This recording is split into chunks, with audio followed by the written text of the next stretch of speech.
오늘 하나님 주신 말씀은 여호수아서 1장 1절에서부터 9절까지 말씀입니다. 여호수아서 1장 1절에서 9절까지 구약성경 319면에 기록되어 있습니다.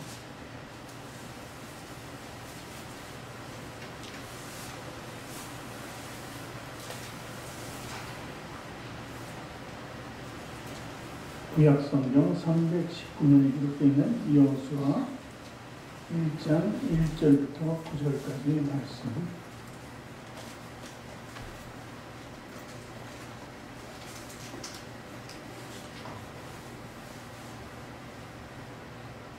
찾으셨으면 교독하겠습니다. 제가 먼저 읽겠습니다. 여호와의 종 모세가 죽은 후에 여호와께서 모세의 수종자 눈의 아들 여호수아에게 말씀하여 이르시되 이제는 이 모든 백성들과 이 요단을 건너 내가 그들 곧 이스라엘 자손에게 주는 그 땅으로 가라. 내가 모세에게 말한 바와 같이 너희 발바닥으로 밟는 곳은 모두 내가 너희에게 주었노니 그 광야와 이 요단을 쏟아서 큰 강물아래 강까지 새 축석의 온 땅과 원해지는 쪽 내해까지 너희의 영토가 되리라. 내 평생에 너를 능히 대적할 자가 없으리니 내가 모세와 함께 있었던 것 같이 너희와 함께 있을 것이니라. 내가 너를 떠나지 아니하며 버리지 아니하리니 강하고 담대하라. 너는 내가 그들의 여호와가 그들에게 주리라는 땅을 항상 찾게 하리라. 오직 강하고 극히 담대하여 나의 종 모세가 내게 명령한 그 율법을 다 지켜 행하고 우로나 좌로나 치우치지 말라. 그리하면 어디로 가든지 형통하리니 이 율법책을 내 입에서 써나지 말게 하며 주야가 그것을 불쌍하여 그러나 내 길을 다 지켜 하리라. 그리하면 내 일이 한탄하게 될 것이며 네가 형통하리라. 같이 읽습니다. 내가 너희에게 명령한 것이 아니냐. 강하고 담대하라. 두려워하지 말며 놀라지 말라. 네가 어디로 가든지 네 하나님 여호와가 너와 함께 하느니라 하시니라. 아멘. 두 손을 가슴에 얹고 저를 따라가 외우시기 바랍니다. 하나님께서는 나를 사랑하십니다. 하나님께서는 나를 사랑하십니다. 하나님께서는 나를 존귀하게 여기십니다. 하나님께서는 나를 존귀하게 여기십니다. 하나님께서는 나를 축복하십니다. 하나님께서는 나를 축복하십니다. 하나님께서는 내 문제를 해결해 주십니다. 하나님께서는 내 문제를 해결해 주십니다. 새 첫 예배 믿음의 고백이 되셨습니까? 아멘. 우리 앞뒤 좌우에 계신 분들에게 인사합니다. 새해 복 많이 받으세요. 새해 복 많이 받으세요. 새해 복 많이 받으세요. 새해 복 많이 받으세요. 복 많이 받으세요.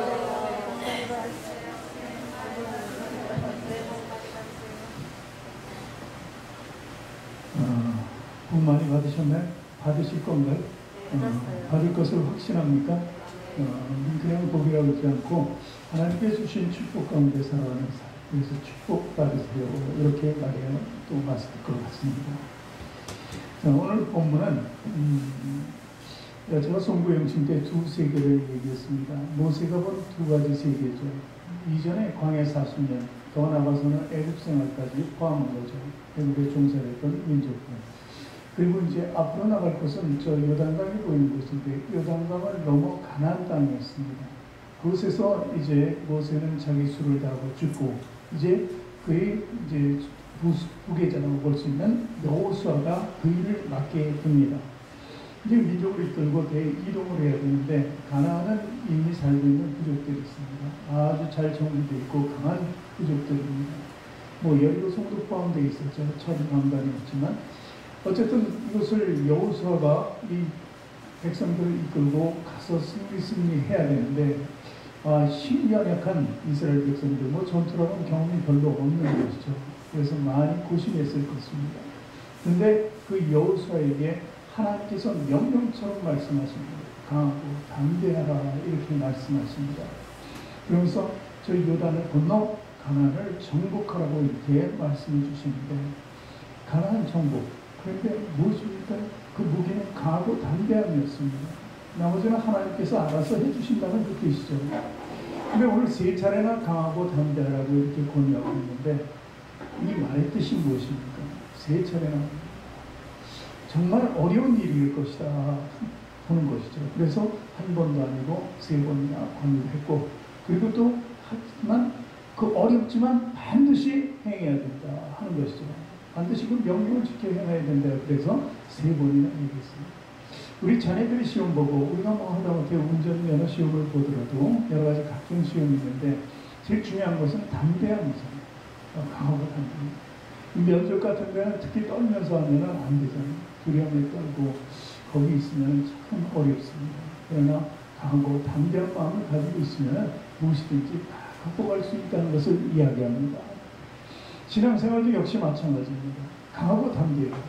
두려움과 그리고 뭔가 우리가 엄습하는 것에 대한 공부가 있고 그리고 연약해진다면 신앙생활을 올바로 하기 어렵습니다. 그래서 신앙생활을 강하고 담대하게 믿음이 성장하고 굳건한 믿음 속에서 우리를 지키며 천국까지도 갈 수 있게 되는 것이죠. 오늘 이 2가지 단어가 나오죠. 강하고 담대함. 과연 강하고 담대함은 어떻게 우리가 형성할 수 있는가 하는 것을 오늘 본문을 통해서 보면서 은혜를 나눌까 합니다. 첫 번째, 강함입니다. 강함은 화평이라고 제가 이렇게 올려놨는데, 우리 이솝의 한 우화를 말씀드릴까 합니다. 어느 날 숲속에서 토끼 한 마리가 이렇게 길을 지나고 있었습니다. 그런데 갑자기 늑대 한 마리가 나타납니다. 그래서 깜짝 놀라는 바람에 그냥 다급해서 나무 위로 올라갔어요. 늑대는 나무를 못하잖아요. 그래서 사실은 못하는 거예요. 그래서 우하니까 이렇게 할 수 있는 거예요. 그래서 이제 늑대가 밑에서 저건 잡아먹어야 되겠는데 그러면서 이제 뭐 내려오지 않으니까 시간이 있고 그래서 야 토끼야, 내가 퀴즈를 하나 낼게, 문제를 하나 내서 네가 맞히면 살려주고 못 맞히면 내가 널 잡아먹겠다 이렇게 얘기합니다. 그러니까 토끼는 뭐 어차피 이렇게 된 거 그러자고 얘기합니다. 근데 문제는 뭐냐면 내가 지금 널 어떻게 할 것 같으냐, 늑대가 토끼를 어떻게 할 거냐 하는 문제입니다. 그 토끼는 간단하잖아요. 날 잡아먹으려고 그러지 하고 답을 했습니다. 그러니까 늑대 질문이 좀 어리석었죠. 뻔한 건데. 그러니까 늑대가 이거 지금 알아맞혔잖아요. 그럼 어떻게 해요? 살려줘야 되잖아요. 근데 배는 고픈데 살려주기는 좀 그렇고, 이 토끼는 이제 맞췄다. 그리고 나서 의기양양하게 나오면서 내려옵니다. 내려오면서 늑대 앞으로 싹 의기양양하게 지나갑니다. 근데 지나가면서 늑대가 덥석 울립니다. 그러니까 토끼가 소리 지르죠. 아니 약속이 틀리잖아요. 나를 살려주기로 했잖아요. 야, 내 마음이지 그게 네 마음이야. 여기서 잡아먹었다는 얘기입니다. 이게 2가지 논리가 나옵니다. 여기서 보면 또 한 가지는 그리스도의 논리가 나오지만 첫 번째 논리는 바로 토끼의 논리입니다. 약속이라는 거예요. 약속이라는 거예요. 약속 있으면 지켜야 된다는 거예요. 그게 진실이고 진리라는 거죠. 그 논리로 살아야 된다는 것이 바로 이 토끼의 논리죠. 그랬으면 그 논리대로 됐으면 토끼는 무사히 늑대 곁을 지나갔을 것입니다. 그런데 늑대가 가진 논리는 그렇지 않습니다. 승자의 논리예요. 강자의 논리라는 거예요. 내 마음이지 뭐. 내가 어떻게 너를 어떻게 얘기했든 간에 그건 다 소용이 없어. 내가 그 순간적으로 내 마음대로 할 수 있는 것이 바로 승자, 강자의 논리죠.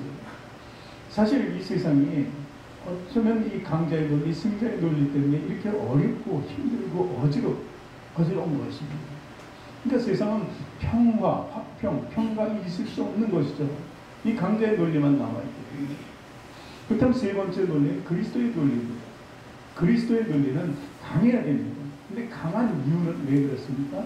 강함을 통해서 이 약자를 치기 위해서가 아닙니다. 약자를 존중해 주는 거죠. 그들과 화평하기 위해서 강해져야 된다는 거예요.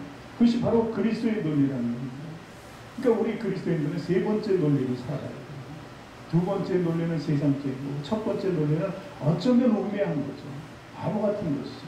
그러나 3번째 논리를 통해서 우리는 강한 힘을 가지고 오히려 그 다른 사람들을 대할 때 우리는 항상 승자 편에 서 있는 거죠. 그래서 좀 승자지만 해를 헤아리는 승자가 아닙니다. 오히려 그들을 도와주는 승자가 되어야 된다는 것이죠. 전 초등학교 때 좀 나약한 별명이었어요. 좀 우스운 별명이지만 그 얼마나 약했냐면 별명이 왕갈비였어요. 아주 지금은 멀쩡한데 그때는 좀 마른 편이었어요. 그러니까 힘이 없죠 별로. 그래서 반에서도 뭐 힘을 쓰는 편이 아니었습니다. 그런데 이제 그 반에서 한 번은 싸움이 일어났어요. 뭐 다 반 친구들이니까 다 알잖아요. 아는 두 친구가 이제 둘이서 막 다투고 주먹질을 하는 거예요. 그래서 제가 이렇게 돼서는 안 되겠다고 나서가지고 싸움을 말립니다. 야, 그만해라, 그만해 하고 하다가 저까지 맞았어요, 괜히. 그래서 맞고 나니까 억울해요. 그런데 우리 반에서 싸움 제일 잘하는 애가 있었어요. 김치도 좋죠, 그러니까. 걔가 갑자기 일어나서 야, 그만해! 그러니까 딱 그만하더라고요. 저는 안 되고 그 친구는 된 거예요. 왜 그럴까요? 약자이기 때문에. 강자는 할 수 있는 거예요. 강자는 그들을 물리치려고 강자가 아니라 화해, 중재자의 역할을 하는 그런 강한 힘이 있었다는 것을 이야기하는 것입니다. 어쨌든 우리가 볼 때 미국이라는 나라가 강국 아니에요. 강대국. 그 강대국이기 때문에 여러 작은 이제 군소 나라들이 전쟁을 하고 싸움이 일어나고 문제가 일어나면 중재하러 다니잖아요.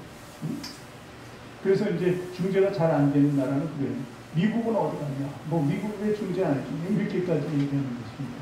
그러니까 강한 나라가 화평을 이룰 수 있도록 중재자의 역할을 할 수 있다는 것을 얘기합니다. 마태복음 5장 9절에 보니까 이런 말씀이 기록되어 있습니다. 잘 알죠? 우리가 화평케 하는 자는 복이 있나니 그들이 하나님의 아들이라 일컬음을 받을 것이며. 자, 하나님의 아들이라는 것이 어떤 의의를 가지고 있습니다. 강자의 강자. 예수님은요, 사탄도 뭐 귀신 뭐 다 이런 종들에 불과하니까 모든 것을 제어할 수 있어요. 자연도 제어할 수 있어요. 그렇죠? 뭐 풍랑도 멈추게 하셨잖아요.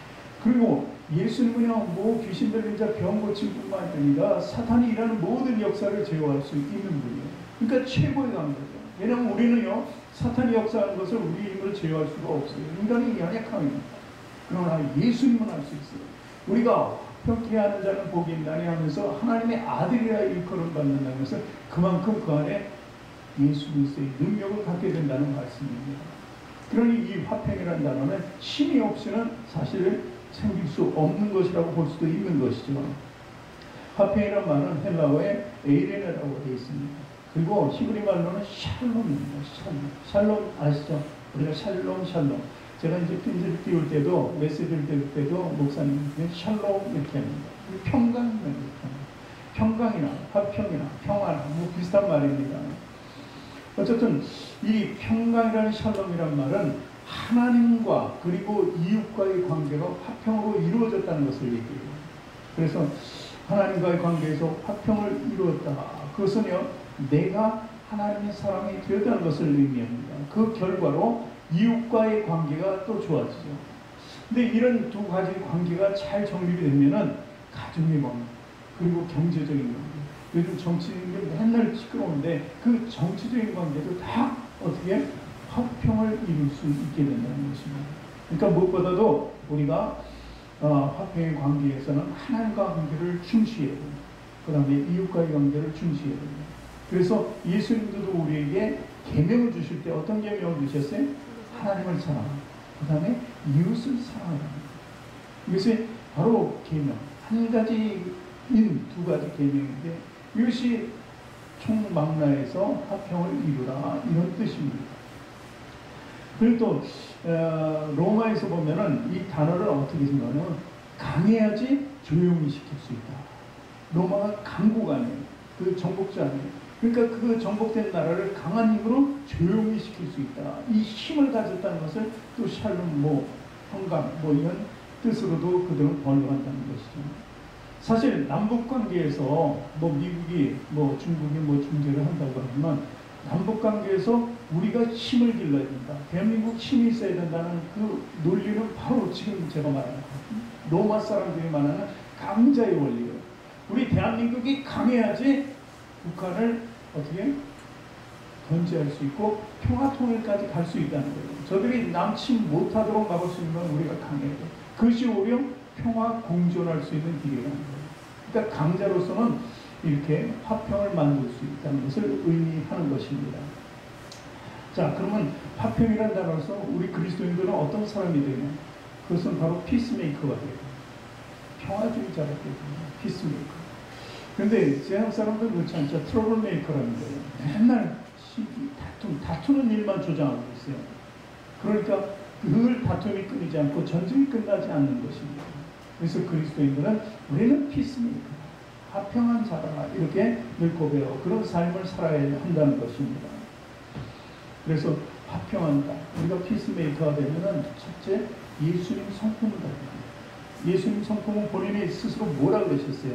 나는 온유하다. 나는 겸손하다는 것이죠.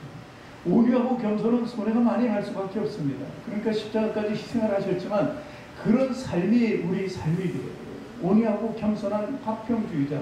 그렇지만 강하다는 것이죠. 그것이 바로 2021년 우리 목표로 삼고 나가는 그 지향하는 우리 모두가 되어야 한다는 것이죠. 그냥 어떤 부부가 사이가 굉장히 안 좋습니다. 늘 싸우고만 아주 뭐 그냥 부부가 늘 싸워요.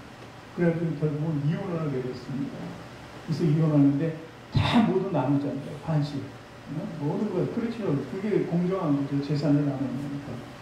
제가 언젠가 중고나라에 물품을 사러 갔었어요. 어느 집에. 사러 갔는데 저만 온 게 아니라 여러 사람이 와서 막 가져가더라고요.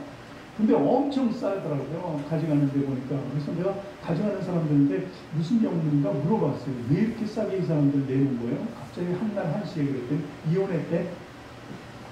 그러니까 처분을 빨리 해가지고 나눠 갖자는 거죠. 네. 근데 이 부부도 아마 이제 그런 생각을 했나 봅니다. 그래서 이제 다 나눕니다. 반씩 나눴는데 나누다 보니까 마지막 하나가 뭔가 있어요. 그전엔 못 봤는데 가만히 보니까 아들의 일기장이에요. 근데 아들이 공교롭게도 교통사고로 얼마 전에 죽은 거예요.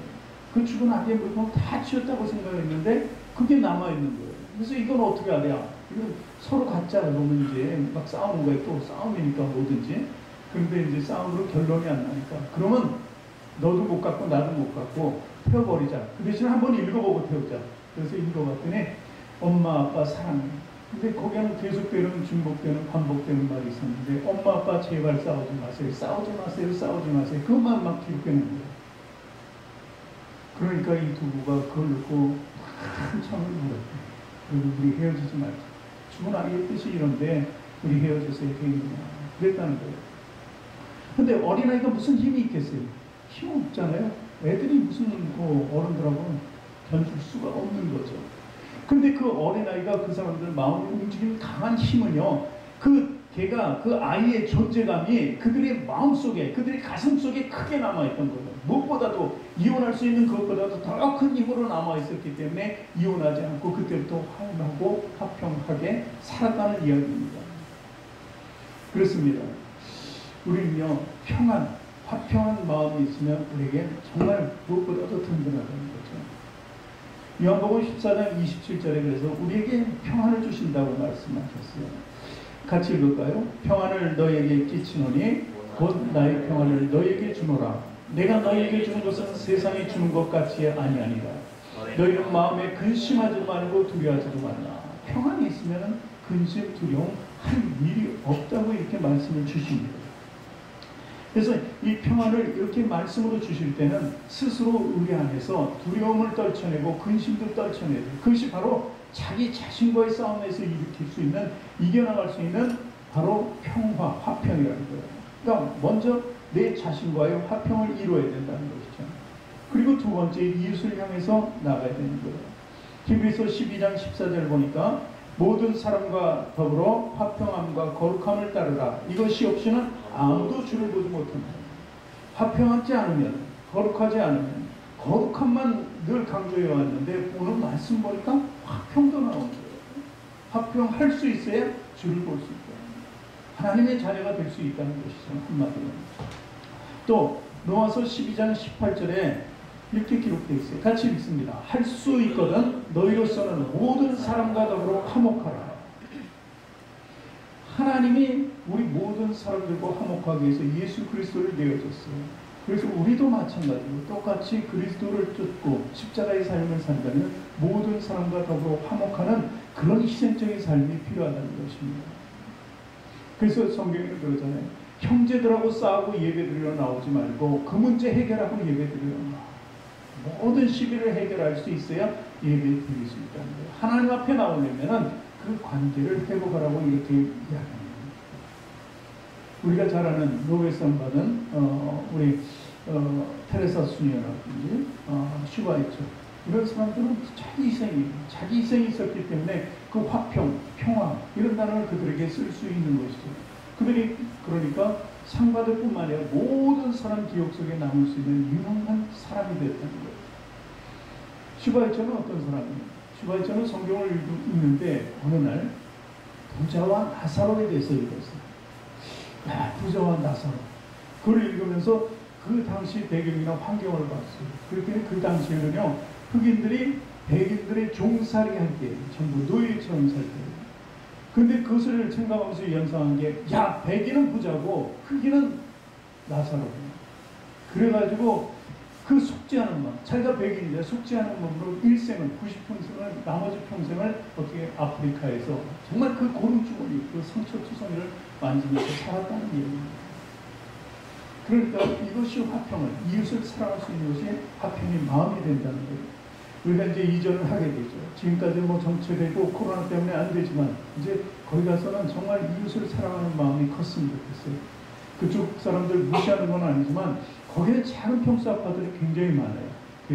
교회에 있는 단지도 그렇지만 그러니까 작은 평수는 그만큼 열악하다는 뜻이죠. 네, 그러니까 그런 분들을 향해서 우리가 화평의 손을 내밀어야 되지 않나 그렇게 보는 것입니다. 그래서 이것을 바로 우리 교회 부흥의 계기로 삼기를 원합니다. 자, 욥기서 22장 21절에도 그래요. 너는 하나님과 화목하고 평안하라. 그리하면 복이 내게 임하리라. 우리가 축복받으려면 하나님하고 화목하고 평안해야 돼요. 관계를 회복하지 않으면 아무것도 안 된다는 것을 이야기하는 것입니다.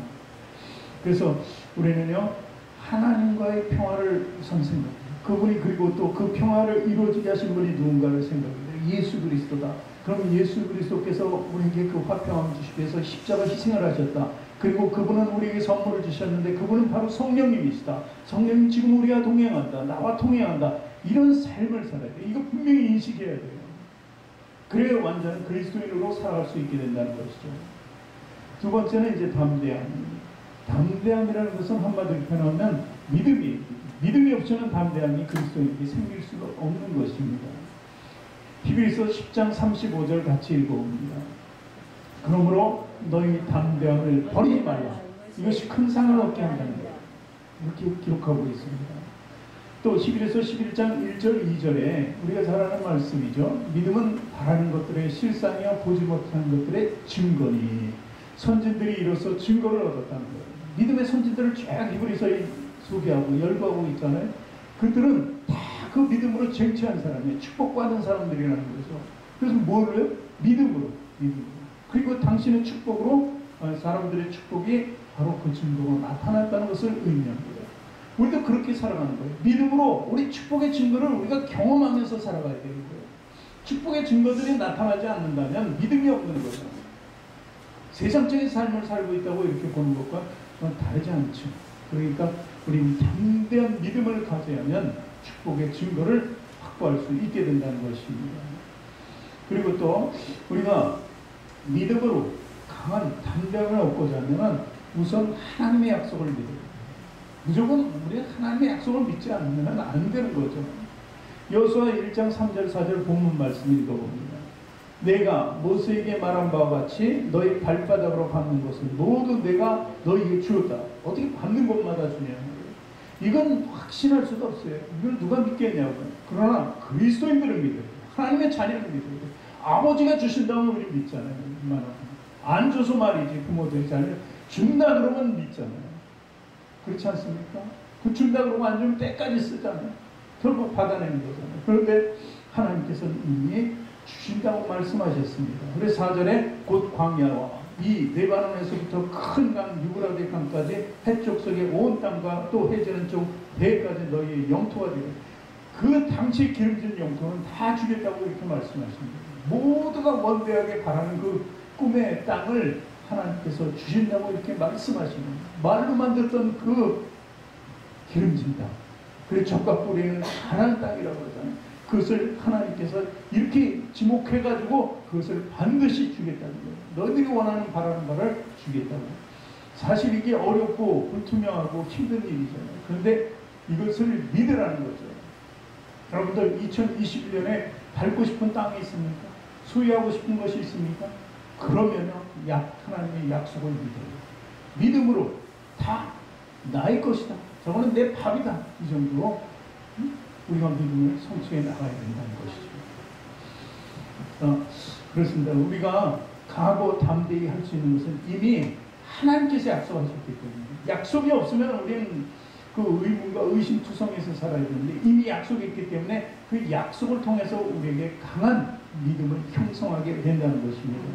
하나님은요, 변개치 않으시는 분입니다. 신실하신 분입니다. 약속을 반드시 지키시는 분이라는 거예요. 그래서 하나님은 언약을 계획하시고 창조하시고 다 어떻게 꼭 반드시 그 말씀대로 성취한다는 거예요. 가장 하나님께서 성취하기 어려웠던 일이 뭐예요? 천지 창조요? 아니에요. 뭐예요? 예수님을 내어 주시는 거예요. 그 약속이 가장 어려운 약속이 하나님 편에서. 그런데 하셨잖아요. 그런데 그 외의 것들은 뭐 부수적인 것밖에 되지 않는 건데 그걸 왜 못 믿냐는 거죠. 우리 믿음으로 다 우리 것이라고 고백할 수 있어야 돼요. 어려운 환경 속에서 마귀를 물리칠 수 있는 힘, 그것도 당연히 믿음으로 물리쳐야 된다는 것이죠. 또한 전능하신 하나님의 함께 하심을 믿어야 된다는 거죠. 함께 하신다는 거죠. 그 반드시 여호수아 1장 5절을 보니까 또 이렇게 기록되어 있어요. 내 평생에 너를 능히 대적할 자가 없으리니 내가 모세와 함께 있었던 것 같이 너와 함께 있을 것입니다. 내가 너를 떠나지 아니하며 버리지 아니하리니. 대적할 자가 없죠. 우리를 대적하려면 누구든지, 제가 약했을 때는 그 친구를 싸우는 것도 못 말이었잖아요. 그런데 내 힘으로는 안 돼요. 대적할 자가 없게 만든 건 하나님이시지 내 힘으로는 안 돼요. 그러니까 하나님의 능력을 우리가 믿음으로 받아들여야 됩니다. 모세가 정말 광야 40년 동안 여러 가지 이적을 일으켰어요. 이스라엘 역사의 모세는 대단한 사람이죠. 근데 모세가 했어요? 아니죠. 하나님이 하신 거예요. 하나님. 믿음의 선진들이 했던 모든 축복은요, 그들이 만들어 놓고 창조해낸 것이 아니라 하나님께서 다 해주셨다는 것입니다. 그래서 반드시 하나님과 함께 해야 된다는 것입니다. 그리고 하나님의 약속을 믿어야 되고요. 또 예수님께서 어떤 분이십니까? 우리 상상할 수도 없는 일을 성경의 복음서에 기록되어 있는 것 보면 대단하잖아요. 죽은 자도 살리시고 풍랑도 잔잔하게 하시고 오병이에 이적하시고 모든 사람들 병든 자를 치료해 주시는 그 하나님의 아들 예수 그리스도, 이분의 능력을 우리가 가히 알고 강하고 담대하게 그리스도와 함께 사는 거예요. 그리스도가 내 안에 있기 때문에, 하나님이 내 편이시기 때문에, 성령님이 동행하시기 때문에 우리는 믿음으로 승리할 수 있게 된다는 것을 믿으시기 바랍니다. 마태복음 28장 19절 20절 말씀 볼까요? 그러므로 너희는 가서 모든 민족을 제자로 삼아 아버지와 아들과 성령의 이름으로 세례를 베풀고 내가 너희에게 분부한 모든 것을 가르쳐 지키게 하라. 볼지어다 내가 세상 끝날까지 너희와 항상 함께 있으리라 하시니라. 요즘 우리 성도들이 다 이렇게 됐으면 좋겠어요. 그래, 좀 변명은 있어야 되니까 여기까지는 그렇고, 근데 이 변명은 여기까지고 이 도당도까지고 이제 개항 쪽으로 가면은 이렇게 해보는 거예요. 이렇게 할 수 있어야 된다는 거예요. 보세요. 우리하고 그리스도 예수님의 제자들하고 한번 비유를 해보세요. 베드로서부터 쭉 위시에서 쭉 보면은 유다만 좀 똑똑했어요. 똑똑하니까 나중에 그렇게 됐지만 다 좀 모자라는 사람들 같아요. 촌부라 그러죠. 촌사람들, 어부들이고 막 이러니까. 그런데 그런 사람들에게 이런 말을 줬으니, 이런 명령을 주면 그 사람들이 어떻게 하겠어요? 자기가 무슨 능력이 있다고? 자기가 무슨 뭐 지위가 높은 것도 아니고 많이 배운 것도 아니고 돈이 있는 것도 아닌데 어디 가서 누굴 가르치냔 말이에요. 그렇지 않습니까? 가서 외면 당하잖아요. 문전 박대나 당할 거예요. 그런 사람들은 형성됐어요. 그런데 예수님께서 이 명령을 주셨잖아요. 왜요? 그들이 힘이 없고 연약하기 때문에 어떻게 해요? 내가 너와 함께 한다는 거예요. 내가 너와 함께. 그러니까 우리는요, 그래도 어떻게 보면 그 천부들보다 나은 존재 아니에요. 그런데 거기에 예수 그리스도가 함께 하시면 우리가 할 수 있다는 것입니다. 이것이 믿음이에요. 그 믿음을 통해서 우리는 강해질 수 있는 거예요. 처음에는 아닐 것 같은데 이렇게 좀 조바조바할 수도 있지만, 조바심도 있을 수 있지만, 아니, 믿음을 행하면서 보면은요, 강하고 담대해지는 거예요. 그런 강하고 담대함을 통해서 정말 여러분들이 하나님의 놀라운 축복 가운데 쓰임 받으시기를 다시 한번 주님으로 부탁드립니다. 다니엘서에 보면 다니엘의 세 친구가 풀면 불 속에 들어가잖아요. 그거 어떻게 들어갑니까? 근데 그들의 고백이 재미있잖아요. 내가 들어가도 멀쩡할 것 같다는 거예요. 하나님 계시니까. 나는 그런 거 동의하지 않는다. 그런데 마지막에 말이 있잖아요. 그리 아니하실지라도 내가 그 분노 불 속에 들어가서 다 죽더라도 내 믿음은 포기하지 않겠다는 것이죠. 이런 믿음이 강하고 담대하게 만들어요. 그러니까 그 수십 배로 뜨겁게 했는데 거기를 어떻게 들어가냐고. 그냥 웬만한 뜨거움에도 못 들어가고 겁이 나서 살려달라고 애를 복구를 했거든요. 그것이 믿음이에요. 그 믿음이 그들을 온전케 했다는 사실을 믿으시기 바랍니다. 그리고 또한 우리에게 가장 중요한 것은요, 하나님 말씀을 늘 묵상해야 돼요. 오늘 여호수아서 1장 7절 8절에 주님께서 우리에게 권유하고 있어요. 부탁하고 있어요. 요청합니다. 그렇게 해달라고. 어떻게요? 같이 읽습니다. 오직 강하고 극히 담대하여 날종 모세가 내게 명령한 그 율법을 다 지켜 행하고 우로나 좌로나 치우치지 말라. 그리하면 어디로 가든지 형통하리니 이 율법책을 내 입에서 떠나지 말게 하여 주야로 그것을 묵상하여 그 안에 기록된 대로 다 지켜 행하라. 그리하면 내 길이 평탄하게 될 것이며 내가 형통하리라. 형통할 것이라고 계속 얘기합니다. 어떻게 하나님 말씀을 늘 묵상합니다. 하나님과 함께 있다는 뜻도 되는 것이죠. 그래서 시편의 기자 다윗은요, 시편 1편을 처음에 시작할 때 뭐라 그래요? 복 있는 사람은 하면서 시작하는 거예요. 같이 읽습니다. 우리가 복 있는 사람 아니에요? 시작. 복 있는 사람은 악인들의 꾀를 따르지 아니하며 죄인들의 길에 서지 아니하며 오만한 자들의 자리에 앉지 아니하고 오직 여호와의 율법을 즐겨하며 그의 율법을 주야로 묵상하는도다. 그러면서 그는 시냇가에 심은 나무가 철을 따라 열매를 맺으며 그 잎사이가 마르지 아니함 같으니 그가 하는 모든 일이 다 형통하리로다. 어떻게 이전에 나오잖아요. 답이 이전에 오직 여호와의 율법을 즐거워하며 그의 율법을 주야로 묵상하면 3절에 어마어마한 축복이 우리에게 이루어진다는 것을 얘기하는 것입니다. 우리는요, 정말 신앙생활 재밌게 하려면요, 이 말씀을 많이 하고 말씀 속에 있으면 신앙이 재밌어요. 그러니 오직 하면 송이 꿀보다 달다고 이렇게 말하고 있어요. 자꾸 들어가면 들어갈수록 우리에게는 재미가 생깁니다. 정말 이 신앙을 재미로 하면 안 되지만 그 재미라는 것은 우리가 그만큼 빠져들어가게 하는 거예요. 게임에 빠져들어가는 아이들처럼요, 말씀에 빠져들어가는 거죠. 그런 삶을 살아야 된다는 것입니다. 뭐 인생길에 뭐 여러 가지 고통도 있고 역경도 있고 뭐 여러 가지 있다 하지만 우리가 말씀 속에 들어가면 그건 아무것도 아닙니다. 그 말씀이 우리의 믿음을 형성하고 그 믿음이 담대함을 주고 그 담대함을 통해서 우리는 강해지는 거예요. 그러니까 지성소로 들어가는 것도 예전에 들어갈 수 없었는데 예수 그리스도가 휘장을 가지고 지성소를 여니까 그 전에는 저기를 어떻게 들어가? 대제사장만 그 절배되면 한 번 들어갈 수 있는데 우리는 감히 들어갈 수 없어. 그러는데 딱 갈라놓고 들어갈 수 있게 되니까 누가 들어가요? 담대한 믿음이 있는 사람이 됩니다. 담대히 들어갈 수 있는 거예요. 지성소. 그것이 바로 믿음이에요. 모쪼록 이제 우리는 강하고 담대해 새를 열어가기를 원합니다. 새에 출발하며 아주 강하게 담대하게 믿음으로 화평으로 승부수를 던지면서 나아가기를 원합니다. 그러면 우리와 함께 하시나 하나님의 능력이 우리와 함께 하실 것이고 그 능력대로 살아간다면 우리는요 2022년은 가장 위대한 역사의 일꾼들이 될 것입니다. 그런 삶을 사시기를 주님의 이름으로 축원합니다.